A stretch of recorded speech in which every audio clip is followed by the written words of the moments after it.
আমলকির আচার বানিয়েছি। এটা খেতে কিন্তু খুব লোভনীয় হয়েছে, তেমনি আমলকির উপকার আছে খুব। আমলকি ভালো করে ধুয়ে নিয়েছি আর কড়াইতে গরম জল বসিয়ে তার উপর ছিদ্রযুক্ত থালা দিয়ে আমলকিগুলো দিয়ে ঢেকে দিলাম 15 মিনিটের জন্য। এটা জলের ভাপেই সেদ্ধ হবে। আর ভাজা মশলা তৈরি করব, শুকনো লঙ্কা, ধনে, জিরে আর মৌরি আর সবশেষ মেথি ভালো করে ভেজে নিলাম কড়াইতে। ঠান্ডা হওয়ার পরে ভাজা গুঁড়ো করে নেব।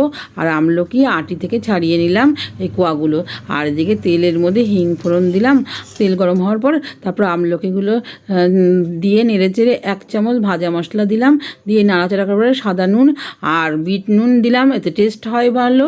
আর এটা দিয়ে নাড়াচাড়া করে তারপর 2-3 চামচ চিনি দিলাম, তারপর গুড় দিলাম। এইটুকু গুঁড়ে কিন্তু আমার হয়নি, আমি আরও গুড় দিয়েছি। তারপর নাড়াচাড়া করার পর এরকম একটা কালার এসছে, তারপর রেডি হয়ে গেল। ভাজা মশলা দিলাম। আর এটা শীতকালে কিন্তু ঠান্ডা, সর্দি, কাশি, গ্যাস অম্বলে খুব উপকার। আমলকির আচার ঠান্ডা হয়ে গেলে বয়মে ভরে নিলাম।